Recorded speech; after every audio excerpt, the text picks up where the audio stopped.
It's been 2 years since you wrote and released a song, and now you're back! Tell us more about it, Lisa. Basically, it's about a person who got in love and sobrang sure na siya sa taong minamahal niya, but it turns out, hindi ikaw yung gusto niya makasama sa future niya. That is so heartbreaking. So, what's your inspiration for this song? My inspiration? My previous relationship. Huh? You're the best thing that has ever happened to me, Lisa. Sinasabi mo lang yan kasi anniversary natin ngayon. It's true! You made me stronger but at the same time softer. I'm so lucky to have you. Ang cringe mo!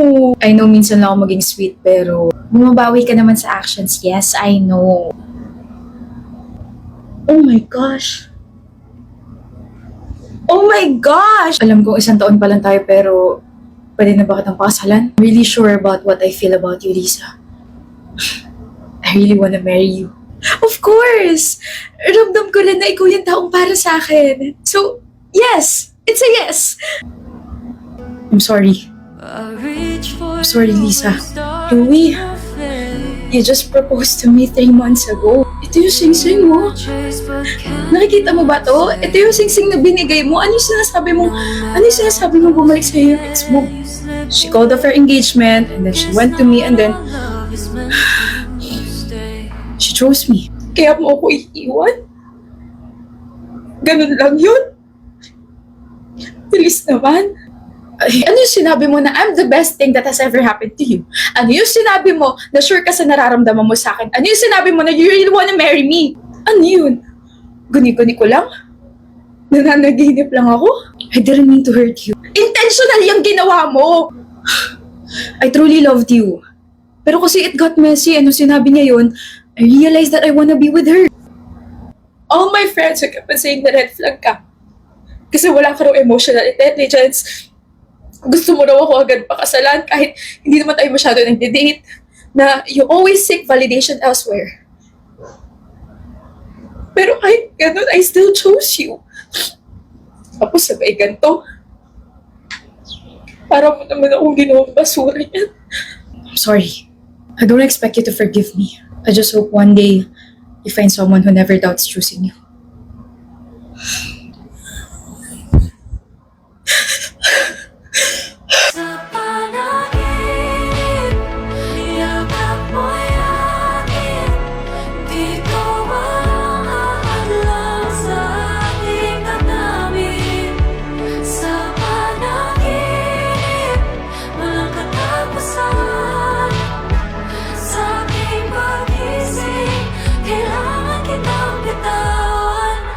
That was such an emotional song, Lisa. Wishing you all the healing this world can offer.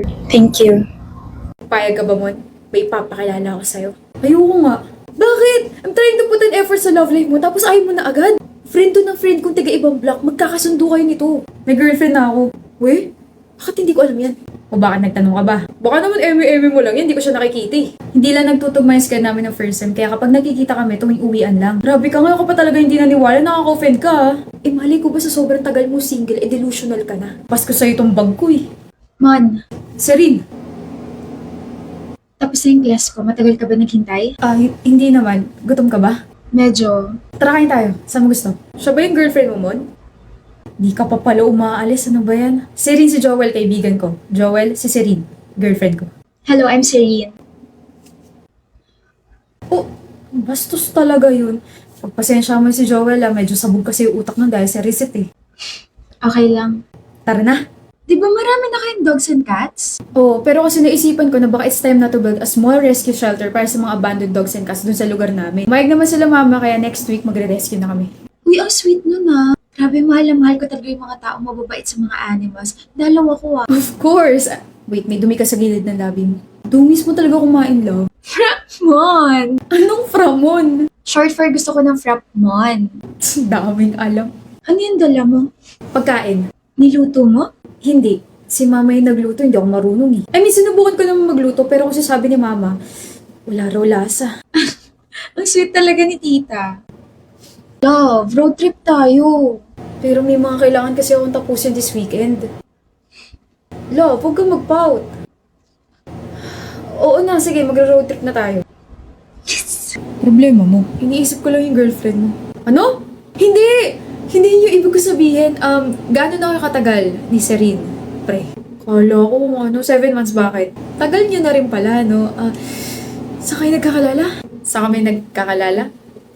We met this year no summer sa Boracay. Tapos ay nalaman ko na dito siya nag-aaral. Tapos sabi niya, baka nakatadhana kami para sa isa't isa kasi nalaman niya na dito ako nag-enroll. Tapos December na ngayon. Ay, I can't wait to spend my first Christmas with her. Mahal mo? Oo naman. Agad? Anong agad? Tunog sira ulo ka sa tanong na yan. Ayaw mo bang pag-isipan muna kung mahal mo ba talaga si Serene, pre? What the heck is your problem, Joel? Ito na lang. Nagtatanungan ba kayo ng past ng girlfriend mo? No, I mean, I tried naman pero kasi sabi niya, mas importante yung present tsaka future. Patay tayo dyan. Tanungin mo ulit. What? Bagong salpa ka nga lang pala rin sa university, no? Kasi I'm just worried, bro. Kilala kasi si Serene na baliw sa ex niya. Ex ka ba niya? You sound so stupid. Hindi niya ako ex, pero yung ex niya, naging blockmate ko last year and bro, they were madly in love with each other. Kaya tanungin mo si Serene kasi namatay yung ex niya few months before you met her. Sinong hanap mo? Ikaw? Wait, tumabi ka! Bakit? Naapakan mo yung buhok ko. Tara, kain na tayo. Busog pa ako, Miko. Ganun ba? E di pwede muna tayo tumambay. Sa attention pa lang na binibigay mo sa akin, busog na ako. Huwag ka muna mabusog, marami pa akong kaya ibigay. Cringe nyo. Single ka lang. Wow, kala mo naman sila na. Pero nililigawan ko siya. Doon na rin papunta yon tapos ikaw, hindi ko pa rin type ng type mo. Bastos. Kamusta na kayo ni Miko, Yanzi? Bakit ba yan na lang palaging tanong mo sa akin? Napaka-chismosa mo. Sa love life mo na lang kasi ako kinikilig eh. Ewan ko, I think kulit siya sa akin. Bakit? May something sa kanya. Hindi kakain na lunch mamaya. Busy ako eh. Vacant. Kahit 1 hour lang or 30 minutes. May kailangan kasi akong asikasuhin, so I don't know. Okay. But, I'll see you later. Ay. Old. See you later naman pala. Baka stress lang. May iba kasi talaga eh. Pati tuloy ako nasa-stress sa birthday ko. Malungkot ka yata. Sabi ko sa'yo, I'll see you later eh. Malamang may mata ka eh. Nagtatampo ka? Sino ba naman ako para magtampo? Hindi naman tayo. Hindi pa tayo, pero you have the right naman to feel tampo sa akin. So bakit ka malungkot? Hindi tayo sabay na nag-lunch kanini. Sabi ko, busy ako and may aasikasuhin po ako, di ba?